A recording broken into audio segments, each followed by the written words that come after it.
Bien, bueno, ahí entiendo que estamos empezando ya a grabar lo que es este encuentro sincrónico del 14 de junio de 2022. Así que bueno, agradezco vuestra presencia acá. Y en función de la dinámica que venimos trabajando, mi expectativa era hoy recorrer los puntos destacados de lo que hemos dado en llamar la unidad 2, que tiene que ver con el concepto y el uso de repositorios institucionales, un primer acercamiento o aproximación a alguna legislación vigente y reglamentaciones asociadas, y empezar también a acercarnos a este concepto y al uso de ese concepto de objetos de aprendizaje digitales que le damos en la Universidad Nacional del Sur. Como siempre, en el aula virtual de Moodle UNS encontrarán una guía de lectura de esta unidad 2, que es el punteo de los temas, ¿no? con alguna introducción allí y referencia a bibliografía, como para que ustedes puedan explorarlo y desarrollarlo. Con la expectativa principalmente de aprovechar este encuentro sincrónico, un diálogo, un aporte, obtener algunas opiniones de ustedes y hacerlo más participativo. Y además con la expectativa de que no se exceda mucho más allá de 30 minutos, algún minutito más, este encuentro sincrónico, y podamos seguir trabajando con las propuestas ahí a través del aula virtual.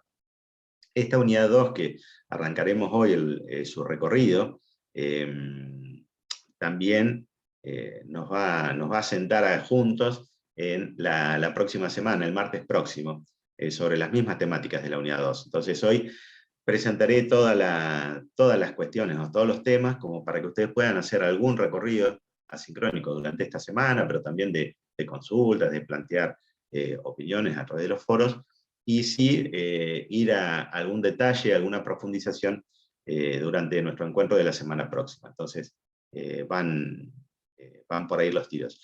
Siempre con la opción de poder seguir participando, si alguno no lo ha podido hacer aún, de aquellas propuestas de la actividad 1. ¿Sí? Si bien tenemos un cronograma con fechas sugeridas, está abierta la posibilidad como para que puedan, digamos, seguir participando y aportando en cada una de las instancias que le proponemos, ya sea foros, test de autoevaluación o alguna tarea que todavía no ha aparecido ninguna.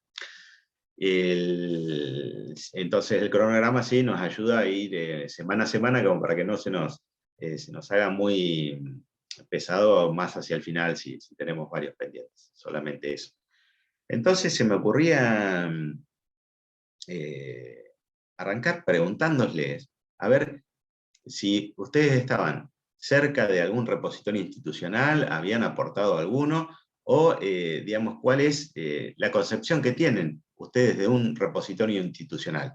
Porque hay definiciones múltiples de eso. Entonces, era invitarlos a hacer vuestro aporte, a ver qué opinan sobre un repositorio. Pueden que no estén cerca, no desconozcan, o puede que hayan tenido ya alguna interacción o algún conocimiento.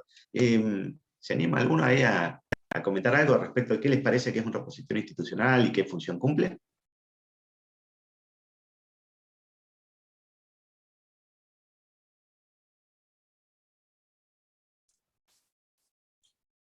Bueno, no sé si puedo iniciar con la primera parte de la pregunta, si estamos cerca de los repositorios.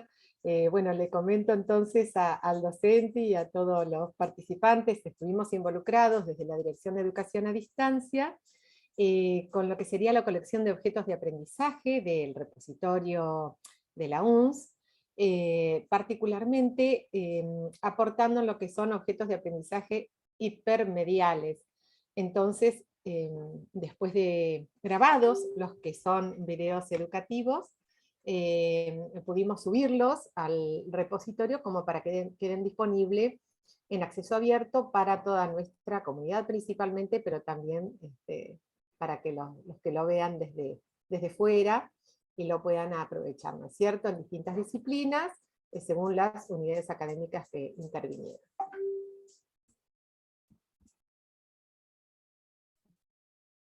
Bueno, gracias Nancy.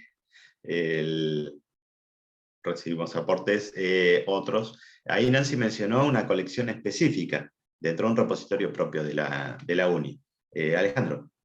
Sí, bueno, nosotros ya lo hemos charlado este tema, pero nos enteramos en la editorial de la existencia del mismo de una forma casual, porque en realidad fue un docente, alguien que vino a adquirir un título de la editorial y así no sabíamos de la existencia, por lo tanto tampoco de la legislación, y así todo tengo todavía medio un vacío, no dimensiono, no he entrado en la página del repositorio, medio un vacío de cómo es exactamente un repositorio. Lo otro que estaba escuchando que se sube y es de acceso abierto es qué difusión tiene, por ejemplo, el repositorio nuestro de la universidad, como para que gente de público en general, llamémosle, o de docencia de provincia, o de institutos terciarios que son provinciales, se puedan enterar y puedan acceder a toda esa información para, bueno, desempeñarse en lo que corresponde, ¿no es cierto? Gracias, gracias. Bueno, ahí hace su aporte Alejandro por cuestiones de estructura, también de comunicación y de dinámica de trabajo. Bueno, gracias por la punta como para ir tirando del ovillo. Ahí tanto Adriana como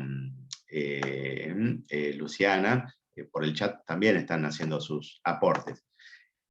Lo único que puedo decir muy rápidamente, y después los invito ¿sí? a que exploren, si les interesa más detalle, a la bibliografía de referencia en el aula virtual, es que esta noción de repositorio institucional se ha ido acuñando en el ámbito de las bibliotecas, estamos hablando en el mundo, y en particular de las bibliotecas universitarias. Entonces, por ejemplo, la mayor parte de las bibliotecas universitarias en el mundo tienen dentro de su misión, explícita o implícita, preservar la producción de su propia comunidad universitaria. La producción científica, por un lado, pero también la académica. Entonces, ha habido todo un recorrido ahí en nuestro país, y voy muy rápido en esta línea de tiempo, respecto de darle un marco normativo o regulatorio a lo que podemos dar en llamar nuestro sistema nacional de repositorios nuestro sistema nacional de repositorios digitales. ¿Bien? Ahí lo que me animo a compartir, y coméntenme si lo están viendo, es un sitio nacional del Sistema Nacional de Repositorios Digitales. Esto, ¿sí? Que está dentro del organigrama de gobierno nacional, en particular del Ministerio de Ciencia, Tecnología e Innovación, recopila esencialmente, ¿sí? O es uno de los espacios que recopila producción científica, principalmente, de nuestro Sistema Nacional de Ciencia y Tecnología. Hay detalles ahí de números, está el URL de este sitio web publicado en el aula virtual, por supuesto, y tenemos bastante información sobre cómo funciona, y un apartado que nos informa sobre su estructura, y en particular, en donde habla de la bibliografía, el vínculo a la legislación vigente. Y hay una ley, que es esa, la 26.899, puede ser una de las referencias que hacías, Alejandro, recién vos, que vio la luz en noviembre de 2013, muy recientemente en el tiempo, ¿no? Que de alguna manera insta, después podrán leerla ustedes, ¿no? a nuestro Sistema Nacional de Ciencia y Tecnología, que recibe financiamiento del Estado Nacional, esa es parte de la esencia de esto, a publicar en acceso abierto la producción financiada con fondos públicos en algún sentido, ¿no? Ese es un poco el camino hecho. Posteriormente aparece la reglamentación de esta ley, el reglamento que está ahí abajo, ¿sí? un tiempo después de la ley. Entonces, en primera instancia, buenas, genial, hola Patricia y Miriam, perdón, recibí el mensaje. Esta, bueno, es como una primera instancia de reglamentación nacional que sustenta el funcionamiento de repositorios. En muchas bibliotecas universitarias en nuestro país había un recorrido ya previo, ya había un repositorio institucional, que es un espacio de depósito de la producción de la comunidad universitaria. Y cada universidad lo ha ido desarrollando con sus posibilidades, a su mejor saber y entender, y esto le da a posteriori un marco reglamentario. Por ejemplo, en nuestra Universidad Nacional del Sur, hubo en este sentido un primer desarrollo de colecciones de tesis de posgrado, en formato digital, que vio la luz su resolución, digamos, del Consejo Superior allá por 2008 en este sentido. Posteriormente, también las revistas, o las publicaciones periódicas, cuyo comité editorial tiene una relación directa con nuestra institución, también han conformado una colección de contenidos digitales que aportan a esta noción. Y más acá en el tiempo, en reacción a esta ley nacional del sistema de repositorios digitales, se construye esto que hemos dado en llamar punto de acceso único a los repositorios de la Universidad Nacional del Sur. Es decir, previo a la ley ya había mucho contenido digital, ya sea en el espacio, en el entorno virtual de aprendizaje, en el propio sitio web de la institución, en espacios que algunos docentes configuraban en Internet, y esta noción de repositorios digitales institucionales viene a darles alguna estructura, a colaborar. Por supuesto que esa ley, la 26899, habla explícitamente de producción científica, ¿no? Y tecnológica. El desarrollo de repositorios digitales institucionales, apoyado por las estructuras de bibliotecas, contempla también, o ha incluido, una producción académica. Entonces, hay algunas sutilezas allí, y nosotros podemos ver en nuestra universidad que hay un número de repositorios disciplinares, lo podemos llamar. En términos generales, se corresponde con la existencia de una biblioteca departamental o una biblioteca especializada. Y allí hay variedad de formatos documentales, de tipos de documentos, si quieren expresarlo de otra manera, ¿no? Entonces, por un lado, esto es un espacio, un repositorio institucional, un depósito de producción digital de la propia comunidad académica, en acceso abierto, esta otra mención que hacía Alejandro, y dentro de esa producción también se tipifican los formatos posibles, es decir, podemos tener tesis de posgrado, revistas, tesis de grado, tesis de grado, informes de investigación, bueno, artículos que nuestros propios autores presentan en otras revistas externas, preprints, postprints. Bueno, hay una variedad que pueden explorarlo en este sitio web que está referido también ahí en el material. Ahora bien, todo esto no solo es un depósito, sino también permite la visibilidad de esos contenidos. Y además impone a quienes proveen la arquitectura subyacente de información, la infraestructura, imponen la preservación de los contenidos, y que es otro rol de las bibliotecas, ¿no? Entonces, hay varias cuestiones ahí conceptuales, pero también técnicas que hacen al desarrollo de los repositorios. En definitiva, hay una ley nacional, ¿no?, que está desde fines de 2013, que impone algunas responsabilidades. La esencia de esa legislación es, nuestro gobierno nacional da fondos públicos para, por ejemplo, investigación, entonces, de alguna manera, solicita, exige, que los producidos por esa investigación estén disponibles para la comunidad, en acceso abierto. Entonces, esa es como una primera noción. Distintas universidades nacionales se han ido ajustando a su normativa interna a esta ley.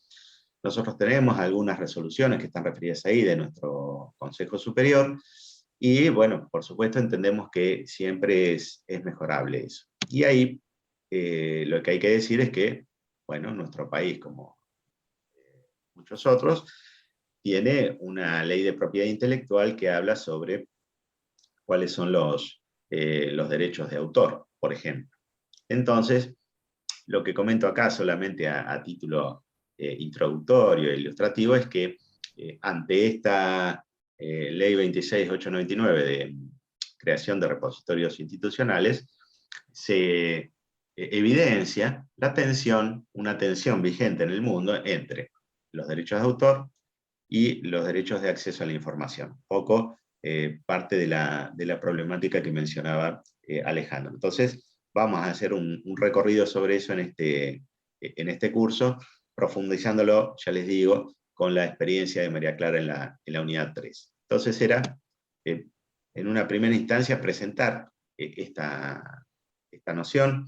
Ahí, bueno, estaban Patricia y Miriam, Luciana y creo Adriana también, habían hecho aportes por el chat, en este sentido, de alguna cercanía, algún conocimiento con los repositorios.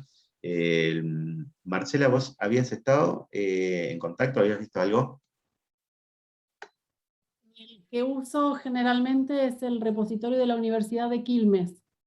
Ah, bien, al pelo. Porque, bueno, estoy haciendo una carrera a distancia y tengo acceso a eso, pero supongo que como alumna, ¿no? Porque por ejemplo, accedo a capítulos de libros que se usan como bibliografía en algún curso. Bien. Y dice que tienen en el margen escrito que es para uso académico. Bien. Entonces Bien. ese fue el primero con el que más contacto y fluidez he tenido. O sea, porque toda la semana tengo que estar buscando información y eso, pero Bien. ese es el más cercano. Sí. Sí, sí. No, genial. Ese es el que más te he usado. Bien, bien, es muy bueno el aporte ese. Ahí Marcela, de alguna manera, lo que hace es mención, entiendo yo, también a una biblioteca digital, que a veces son conceptos similares, pero no necesariamente iguales. Probablemente, por como lo hayas descrito, Marcela, yo interpreto, pero decime si es correcto o no, vos estés accediendo a la digitalización de algún libro, de alguna editorial con fines de lucro, que tenga todos los derechos reservados, entonces te han escaneado, supongamos, un capítulo o una parte, y explicitando que eso es con fines educativos, entonces ahí está encuadrado, espero, en algún sentido, en nuestra Ley Nacional de Propiedad Intelectual, y eso puede ser, supongamos, algún libro editado por alguna editorial privada o externa al sistema universitario. Eso es sutil, pero difiere de un repositorio institucional, en el sentido que el repositorio en general tiene todas producciones propias de personal de la universidad. En un repositorio institucional como tal, por definición, no debería aparecer, o no necesariamente aparecería, o debería aparecer un libro de alguna editorial, no sé, por decir algo, McGraw-Hill, Pearson, Panamericana, bueno, o alguna Son de libros completos, ¿eh? Nosotros entramos al repositorio institucional y buscamos, no sé, un determinado, además de las publicaciones que aparecen de los propios profesores de ahí de la universidad, vos buscás un capítulo específico de un libro, pero nunca está el libro completo. Bien, al pelo. Bien, bien, al pelo. Nos sirve genial para ilustrar un poco esto, y lo ato con lo que comentaba Nancy, ¿no? Que también muy rápidamente vamos a hablar de lo que hemos dado en llamar objetos de aprendizaje digitales, ¿no? No lo dimos en llamar nosotros, hay todo un recorrido en el mundo de aquellos recursos educativos que vamos produciendo como docentes, ¿sí? De producción propia en el ámbito de nuestra universidad y demás, esos también son objetos digitales pasibles de ser incorporados en un repositorio. Entonces, en ese caso particular, y Nancy mencionaba los objetos de aprendizaje hipermediales, esos han aparecido, digamos, en respuesta a una convocatoria que surgió de la Dirección de Educación a Distancia, digamos, y también de la Comisión Asesora de Educación a Distancia, promoviendo la producción con una estructura específica de objetos de aprendizaje. ¿Sí? Nosotros, por ejemplo, en un repositorio institucional podremos tener, supongamos, un artículo de un investigador de nuestra institución, o un informe de avance de un proyecto de investigación, o una tesina de grado. Y en esos son todos objetos digitales, porque en general está el texto completo allí, o el documento a texto completo allí, y los objetos de aprendizaje digitales tienen otra conformación, otra morfología, otros componentes. Ustedes van a ver en la guía de lectura una referencia a la conformación que está en el sitio web de la Dirección de Educación a Distancia, pero bueno, ahí decía que un objeto digital de aprendizaje se distingue principalmente porque, bueno, tiene su componente también de evaluación, por ejemplo, ¿sí? Explicitado su objetivo de aprendizaje, quizá me esté expresando de manera demasiado chabacana, pero bueno, está bien descrito ahí. Cuando no necesariamente eso lo encontramos en un artículo de revista o en una tesis de grado, ¿no? En un objeto de aprendizaje está dirigido a una comunidad específica, supongamos, dentro de una disciplina particular, con la expectativa, por ejemplo, de desarrollar alguna competencia, alguna capacidad o habilidad, y también incluye, o debería incluir, algún elemento de cómo se evalúa, cómo es evaluado ese objeto de aprendizaje. Eso lo mencionamos en esta época porque en el marco de la promoción de los sistemas institucionales de educación a distancia en nuestro país, bueno, por supuesto, todo el recorrido de la pandemia, todo el auge de la educación mediada por tecnología y demás, hay un impulso a la producción de estos contenidos académicos o de estos recursos educativos desde el ámbito nacional, pero también en cada una de las universidades. Entonces, desde los repositorios institucionales vamos acompañando ese recorrido, porque la primera inquietud que surge es ¿dónde depositamos esa producción? ¿No? Nosotros, por ejemplo, hoy en la Universidad del Sur tenemos Moodlums, donde muchos docentes subimos ahí producción propia, apuntes, guía de trabajos prácticos, bueno, cuestiones. Y esa es producción académica. Moodlums en ese sentido puede funcionar como un repositorio, como un almacenamiento de eso. Pero bueno, eso plantea varios desafíos de cómo hacemos la preservación digital a largo plazo de esos contenidos, o cómo se visibilizan de mejor manera, o cómo en todo caso un docente puede aprovechar lo que ha producido otro, ¿no? Para cubrir parte de los temas de su asignatura. Entonces aparecen en ese sentido las colecciones de objetos de aprendizaje digitales, ¿no? Insisto, este concepto de acceso abierto, en ese sentido hay algún recorrido de cómo podemos preservar nuestra producción con una licencia, se llaman licencias de Creative Commons, a veces se asocian con el izquierdo de autor, ¿no? Para contraponerlo un poco a los derechos de autor. Nuestra Ley Nacional de Propiedad Intelectual, por ejemplo, menciona que cualquier producción, cualquier obra, impresa o digital, cualquier obra, en definitiva, no hace mención de los formatos, si no tiene una mención explícita en algún lado de cómo la compartimos, se entiende que se comparte con todos los derechos reservados. Si no le ponemos nada, imagínense, no sé, un apunte de cátedra digital, ¿no? Que un docente sube a Moodle o la guía de lectura esta que estamos subiendo en el aula virtual nosotros. Si no hacemos mención ninguna a cómo lo compartimos, se supone, o nuestra legislación nacional supone que eso se comparte con todos los derechos reservados. ¿Qué quiere decir eso? Por ejemplo, que nadie podría ni siquiera descargarlo en su computadora. Económica mundial. Exacto.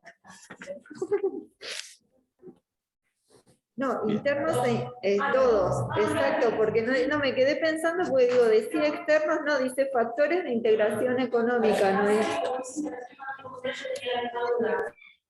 Bien. Bueno, no, pensé que estaban haciendo un aporte aquí. Entonces, bueno, eso plantea varias complejidades, por supuesto, ¿no? Y ahí ya estamos involucrándonos en los aspectos legales. Es decir, si yo comparto de buena fe, supongamos, un objeto digital a través de Moodle o de lo que fuera, y no explicito de qué forma lo comparto o qué puede hacer la otra parte con eso, se supone que están todos los derechos reservados. Entonces la otra parte no puede ni descargarlo, ni abrirlo en el propio navegador, porque en el mundo digital, cuando uno descarga o abre un documento, ya eso se supone una copia digital del original. Bueno, y es ahí donde aparecen las licencias, que las denominamos licencias Creative Commons, para cubrir como un hueco, un agujero, un batch. Son licencias que se desarrollan internacionalmente y cada país hace su adaptación local. Entonces, por ejemplo, en los repositorios institucionales que tenemos en la Universidad Nacional del Sur, lo que hacemos es que para cada documento o para cada objeto digital, el autor completa un acuerdo de depósito, un acuerdo de cesión de derechos para depósito, no exclusivo, en donde dice, bueno, este documento, esta tesis de posgrado, por ejemplo, la comparto con esta licencia de Creative Commons. De 6 posibles, elige una, y ahí se preserva el derecho de autor también, pero se explicita que bueno, esa licencia, ese objeto digital podrá descargarse, ¿no? Hay algunas licencias que, por ejemplo, permiten que el que accede a ese objeto digital lo pueda descargar, lo pueda leer. Ahora, si lo utiliza, lo copia, lo que sucede es que esa licencia obliga naturalmente a hacer la cita, ¿no? Esta porción la extraje de tal o cual lugar. Incluso hay licencias que dicen que si la parte que accede a mi objeto digital usufructúa económicamente el acceso ese, bueno, que reconozca una parte, ¿no? Me reconozca una parte de ese dinero que pueda entrar. Bueno, hay una variedad de licencias, entonces, Creative Commons en ese sentido. Y eso da algún resguardo. Naturalmente aquí esto se ata con todo lo que se conversó sobre plagio y demás con Juan Pablo anteriormente. Pero acá ya le sumamos algunas herramientas que tenemos en nuestra institución para, en todo caso, colaborar con el cumplimiento de las legislaciones y normativas vigentes. De todos modos, hay un número de casos que tenemos que seguir trabajándolos, que no quedan claros.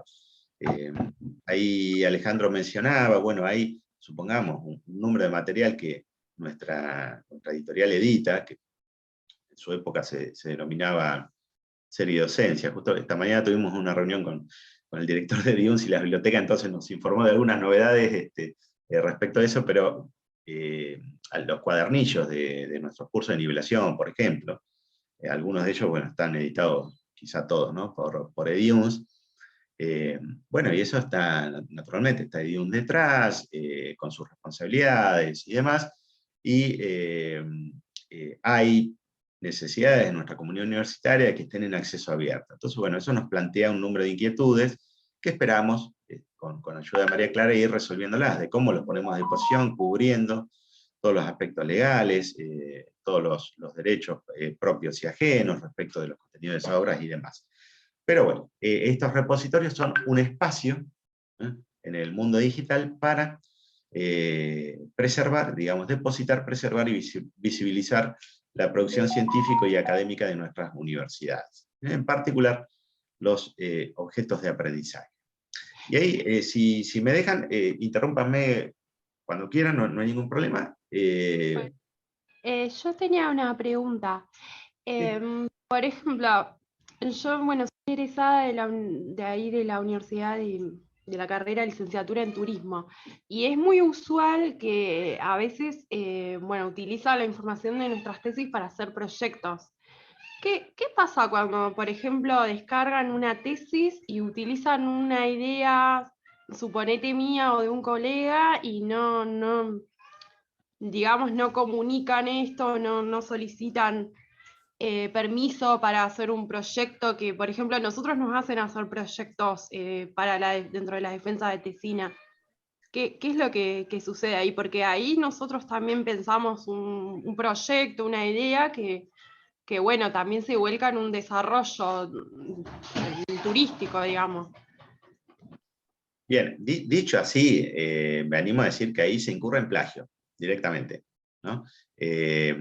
Un poco el recorrido, por eso me remito a la unidad anterior, a la unidad 1, lo que hizo Juan Pablo es recorrer estos temas, y en definitiva, cuando una persona usa parte de la producción de otra, debe citar por lo menos la fuente. En definitiva, no siempre eso es una costumbre, pero sí debería ser un uso y costumbre. Entonces, por ejemplo, todo este recorrido, este desarrollo de repositorios institucionales en nuestro sistema universitario nacional, va acompañado también de estrategias de formación, que lo solemos llamar alfabetización informacional, para impulsar buenas prácticas. Y si uso algo de otro, tengo que citarlo por lo menos. Si uso mucho, lo estoy diciendo de forma muy genérica porque vamos a seguir profundizando esta problemática con María Clara también. Si uso mucho de otro, y no, le tengo que pedir permiso explícito. No alcanza con citarlo. Si lo que uso, ya sea que use porción de texto, una imagen de la web, lo que fuera. Lo primero que tengo que hacer siempre es citar la fuente. Siempre. Y después, en varios casos, hay que pedir permiso. Porque si no incurrimos en plagio, eso es un delito. Estamos incumpliendo la legislación vigente. Es una primera respuesta muy, muy general, y invitando después o referenciando a los contenidos de la unidad 1, bueno, y también formando nuestra propuesta, nuestro desafío para cuando nos acompañe María Clara. No sé si ayudó mi aporte. Sí, aproximadamente sí. Sí, a veces sucede también que, bueno, te piden permiso y la utilizan bien la idea, pero hay veces que te solicitan permiso, pero después no, o sea, vos le decís, por ejemplo, sí, vamos a hablarlo, y cortan la comunicación. Sí, Me he enterado que ha pasado de casos así. Ahí también sería plagio, aunque no es que copien la idea, pero lo copian, por ejemplo, en un folleto turístico, sí, tal sí, como está la frase, por ejemplo, en una tesis. correcto. Bien. Sí, Y después otra cuestión que me parece interesante cuando, bueno, solicitan que haya autenticidad de ideas, o sea, es interesante porque de esa manera promueve que los estudiantes revisen los temas investigados anteriormente. Eso está bueno, y me interesó mucho lo que vos dijiste en la clase anterior de la detección que ayudaba a prevenir el plagio. Eso me interesó muchísimo. bien, al pelo. Sí, sí. Estas instancias, nosotros entendemos que el desarrollo de los repositorios institucionales en nuestras universidades públicas en Argentina, pero en el mundo también, ayudan a prevenir estas problemáticas. Porque si vos registrás tu tesis de grado, de posgrado, en un repositorio institucional, ya eso te acredita derecho a autor, que esté ahí. Entonces, si a posteriori otro lo usufructúa, lo usa, además, tenés posibilidades de accionar en contra de aquel, en algún tipo de reclamo. Ahí ya saltamos al sistema legal, ¿no? Esa es otra problemática. Claramente, las cuestiones de plagio preexisten al mundo digital, y en definitiva lo que entendemos, por lo menos de las bibliotecas, es que estos desarrollos de repositorios colaboran para reducir la problemática. Entendamos que a veces compartimos también, quizá no era directamente relacionado con lo que se planteaba recién, pero nosotros compartimos mucho material digital, en particular a través de aulas virtuales, de nuestra institución o de otras en donde colaboramos, o las propias respuestas que damos en los foros. Bueno, esa es producción propia, ¿no? Pero a una granularidad, digamos, demasiado detallada. Y no necesariamente nos ocupamos de la cuestión de plagio o lo que fuera. Entonces, bueno, esto de alguna manera trata de hacer explícito, transparentar la situación, darle una estructura institucional con políticas, reglamentaciones y demás, que después puedan ayudar a minimizar la problemática. Y, bueno, ya que estamos, para darle una complejidad mayor a la cuestión, una exigencia de alguna manera en esta estructura de los repositorios institucionales tiene que ver con la descripción de nuestros objetos de aprendizaje. Por ejemplo, ¿cómo podemos acceder a los contenidos? ¿Cómo podemos acceder al producido? Insisto con esta noción, ¿no? Que hay una clara vocación de nuestra legislación nacional en que los producidos por financiamiento público estén en acceso abierto. Eso, entonces, admitimos la tensión que puede generar eso con las leyes preexistentes de propiedad intelectual, pero también hay una legislación en ese sentido, ¿no? Bueno, y una de las producciones, además relevantes, tiene que ver con lo que llamamos objetos de aprendizaje. Alguna mención hice a ellos, pero en definitiva los ejemplos son múltiples. La mayor parte del contenido como docente que subimos a Moodle UNS, que no son el escaneo de un libro de la bibliografía básica, sino los apuntes que hemos hecho, la guía de trabajos prácticos, pueden considerarse inicialmente como un objeto de aprendizaje digital. Ahora bien, la idea es que ese objeto de aprendizaje se pueda aprovechar, se pueda reutilizar, ¿no? Muchas veces nos pasa, en un ámbito muy específico, que tiene que ver con la accesibilidad también, ¿no? Que los contenidos que desarrollamos como docentes en algunas materias generales, puedo mencionar algunas, supongamos matemática general, que es común a varias carreras, entonces hay múltiples profesores o docentes ahí involucrados, probablemente un objeto de aprendizaje que desarrolle un docente le puede venir bien a otro, entonces complementarnos, producir los esfuerzos, reutilizar objetos de aprendizaje desarrollados por otros, ya sea de nuestra propia universidad o de otra universidad. Esa es una primera expectativa con todo este recorrido con objetos digitales de aprendizaje. Bueno, puedo tener reserva, puedo como docente decir, no, lo que hago yo es mío, exclusivamente mío, que nadie me lo toque, es una postura, insisto con esto, bueno, hay todo un recorrido en nuestro sistema de educación pública que impulsa a que trabajemos en acceso abierto. Por supuesto, respetando lo que hace cada uno, ¿no? Y reconociéndolo con esto de las citas y demás, y poniéndose de acuerdo. Pero ahí necesitamos sí, si tenemos la voluntad, la predisposición, toda una estructura que nos ayuda. Entonces, les voy a mostrar acá, y ya estaríamos por ahí casi cerrando nuestro encuentro sincrónico de hoy con esto, como para no agobiarlos, y lo continuamos todos estos temas a través de los foros y en nuestro encuentro sincrónico.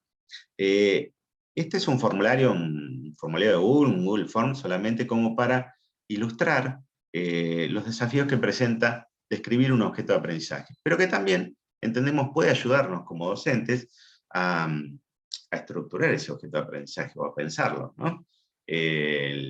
Entonces, este formulario, el URL del formulario lo tienen accesible también en el aula virtual, está en uno de los foros, está puesto ahí el URL, y responde estos atributos que vamos viendo, o ítems de descripción, o metadatos, si quieren llamar, a estándares internacionales de descripción de objetos de aprendizaje. Hemos seleccionado algunos pocos, parecen muchos, pero dentro de los estándares internacionales de descripción son algunos pocos. Voy a pasar muy rápido, algunos son claros, ¿no? Es decir, en qué idioma está un determinado objeto de aprendizaje, supongamos. Eso es particularmente relevante para todas estas instancias de internacionalización que se están promoviendo, ¿no? De intercambio de estudiantes de distintos países. Entonces, bueno, el idioma puede ser relevante para colaborar a un estudiante, poder localizar un objeto de aprendizaje específico. Por supuesto, bueno, hay atributos de cuándo ha sido publicado. Esto es un poco lo que le decía a ustedes, ¿no? Si nosotros depositamos en un repositorio institucional, queda la fecha claramente registrada ahí, y eso entonces es ya presunción de autoría. Por el volumen, la granularidad, no necesariamente vamos a registrar en el registro de propiedad intelectual los objetos de aprendizaje. Sí, por supuesto, un libro, una canción, digamos, en los ámbitos que corresponden, pero en este caso, habitualmente, la presunción de autoría se da por su existencia y la fecha de creación en un repositorio institucional. Por supuesto, bueno, tendrá una descripción, ese objeto de aprendizaje que colabore con el título para saber cuál es su contenido. Esa descripción del objeto es una descripción en texto libre, si quieren, no está normalizada. Por supuesto, también un conjunto de palabras clave, podrán ser palabras clave propias de la disciplina, digamos, asociada al documento, y después ahí tenemos una primera definición general respecto de su estructura.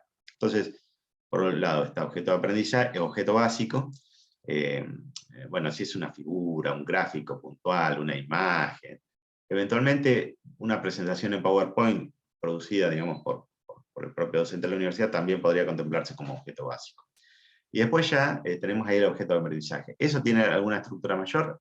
Mencionamos muy poquito, están las referencias también a un documento de la Dirección de Educación a Distancia, que menciona un poco más, y después ya un libro en donde nos basamos de Calzada Prado, que describe, hay un objeto de aprendizaje un poquito más complejo. Esto solo a los efectos de que la audiencia sepa a qué objeto se presenta.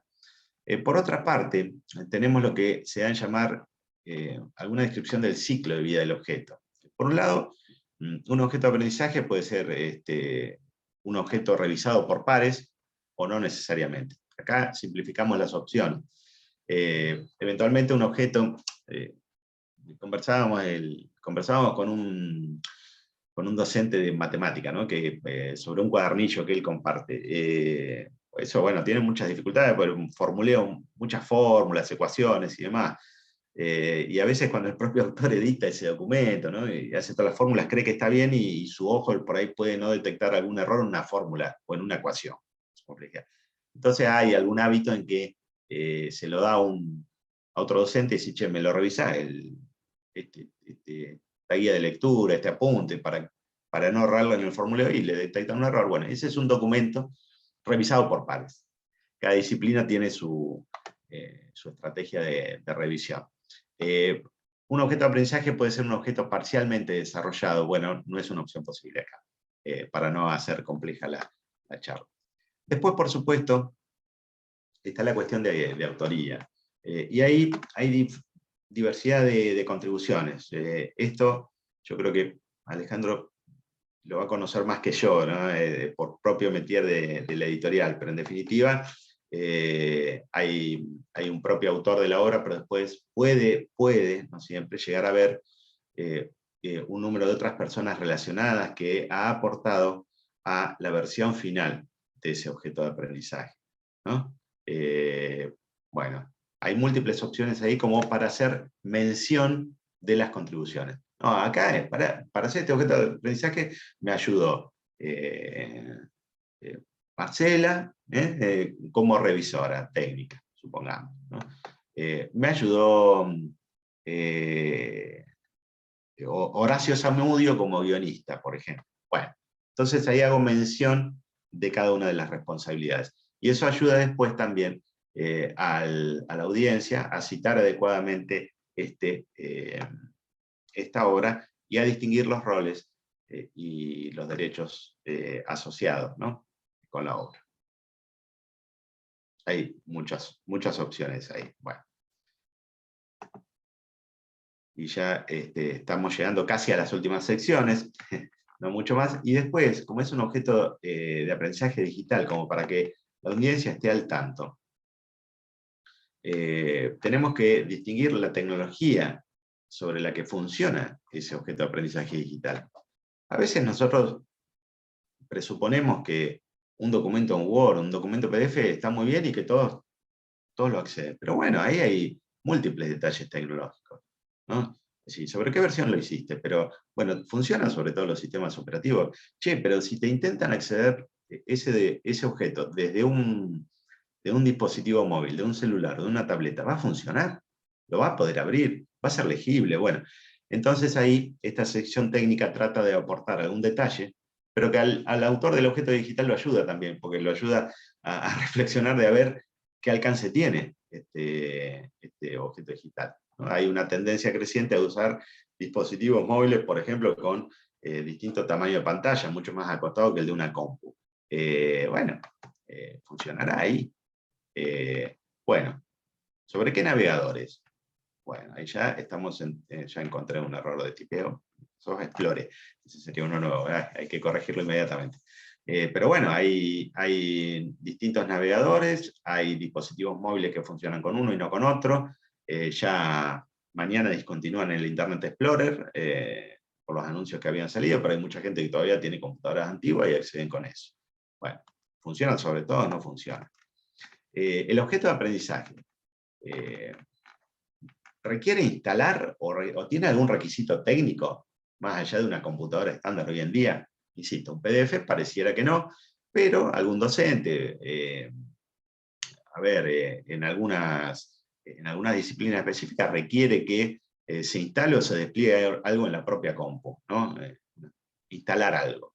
Bueno, es decir, ¿cuáles son los requerimientos técnicos ahí? ¿Va a poder funcionar? Bueno, esto lo prevé. Bueno, también algún dato del formato. El formato, esto ayuda, entre otras cosas, al concepto de preservación digital. ¿Qué es esto? A ver, PDF. Si yo digo formato PDF, más o menos, ¿todos entienden de qué formato estamos hablando? Hagamos que sea así o así con la cabeza. ¿No? Sí. Bueno, genial, gracias. Bueno, a ver, PDF. ¿Es un formato que siempre existió y siempre va a existir? No. Afortunadamente ha sobrevivido bastante tiempo, entonces no tenemos problemática con eso. Pero llegará un momento que PDF ya no va a ser un formato existente, no va a existir más. Por ahí, bueno, yo veo caras muy jóvenes acá, pero sí recuerdo que había procesadores de texto en alguna época que eran el Professional Write, WordPerfect, WordStar, son procesadores de texto que hoy no existen más. Y esos tenían su propio formato, WPS, WordStar, PW, Professional Write, WP5 o WP, WordPerfect. Bueno, pasará quizá a los que hemos editado en esos procesos de texto que tenemos guardados los documentos de esos. Yo tengo un montón de textos importantes, de laburo, ¿no? En esos formatos. Y no los puedo abrir con nada. Bueno, a eso se refiere la preservación digital. Es decir, que todos los objetos que estén en el repositorio puedan accederse más allá de los cambios tecnológicos que se suceden, con cierta velocidad o rapidez. Bueno, menciono lo de PDF porque es lo más cercano, ¿no? Produzco un PDF ahora. Bueno, ¿y qué me garantiza que ese PDF puede ser legible dentro de 2 años? Nada. Hay buenos ejemplos ahí con los formatos de video, que es un recurso educativo también muy, muy valioso. Entonces, los repositorios digitales, repositorios institucionales colaboran en este sentido. Bueno, y ya lo último, algún dato sobre uso educativo, ¿no? A ver, si quieren, la grabación de este encuentro sincrónico, podríamos pensarlo como un objeto de aprendizaje, un poco forzado, pero bueno, ¿qué uso educativo tiene? Y combinado más o menos, casi positivo, ¿no? Entonces, bueno, ahí lo describo en tipo de interactividad, para que la audiencia tenga claridad de a qué se enfrenta antes de comerse los 40 y pico de minutos que llevamos, un poquito más, casi 50 minutos. ¿Ok? Y después, bueno, hay una variedad de tipos de recurso educativo posible. Esto está extraído de glosarios, ya digo, internacionales. Hay una variedad, creo que en la mayor parte comprensibles. Entonces todo esto facilita la búsqueda, la recuperación de un objeto pertinente. Y eventualmente como docentes, una proliferación de repositorios institucionales permite que encuentre un objeto de aprendizaje desarrollado por otro docente de otra institución y pueda utilizarlo dentro del régimen legal vigente en mis clases, ¿sí? Sin incumplir en nada. Y si le necesito hacer un agregado, puedo hacerlo en función de la licencia que me lo comparte aquí. Y visto en doble vía, lo mismo con los contenidos propios. Bueno, bueno, hay algunos detalles ahí que los invito a pegarle una mirada en estos días y lo veremos con más profundidad del formulario este en particular la próxima clase. Solo a los efectos de hacer una ejemplificación, esto, lo que estamos viendo ahora, es cómo se observa ese formulario ahí que estaba más legible, registrado en un repositorio institucional, en donde personal de bibliotecas da una mano para su depósito allí. Es aquella misma información, ¿no? El detrás de la escena, cómo se observa el registro del ítem, con todos esos detalles que veíamos, ¿no? Tenemos objeto básico, tipo de dificultad media, bueno, las descripciones. Esto no es ni más ni menos que el esquema de metadatos, el conjunto de metadatos, el esquema en base a un esquema estándar internacional o a dos esquemas estándares internacionales, y además con, bueno, en este caso una referencia puntual, el objeto de aprendizaje que está depositado aquí en el repositorio para su preservación, también se encuentra, por ejemplo, en un canal de YouTube. Hay un URL de YouTube que puede facilitar, ¿no?, su visualización con todos los desafíos del streaming que eso conlleva. Bueno, ese es el Raspberry Pi. Y esto es lo que nos permite, por ejemplo, que nuestro repositorio sea cosechado por otros. ¿Qué significa eso? Que el Sistema Nacional de Repositorios Digitales, por ejemplo, eso que vimos muy rápido al principio, pueda cosechar automatizadamente nuestros metadatos y ofrezca, uy, me fui muy lejos,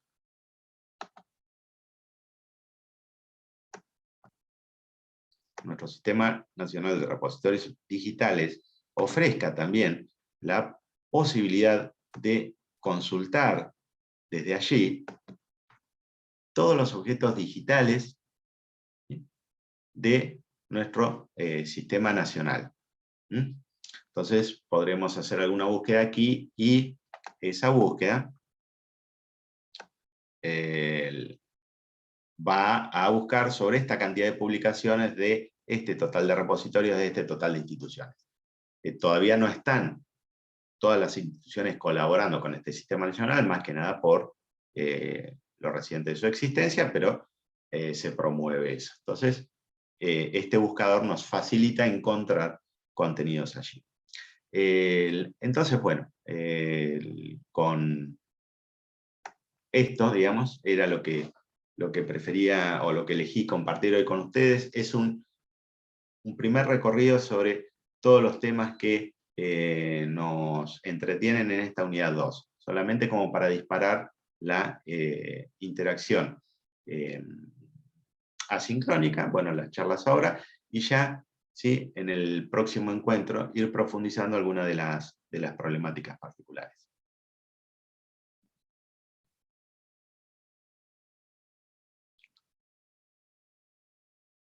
Quedo atento, si gustan hacer algún aporte más, por supuesto que tome nota de lo que había comentado Nancy, lo que comentó Alejandro, lo que comentó Marcela, Jimena también. Bueno, Patricia y Miriam hicieron sus aportes, y Adriana, como para seguir desarrollando estas temáticas ahí. Quedo atento si gustan hacer alguna pregunta en particular, y si no, seguimos a través del espacio virtual.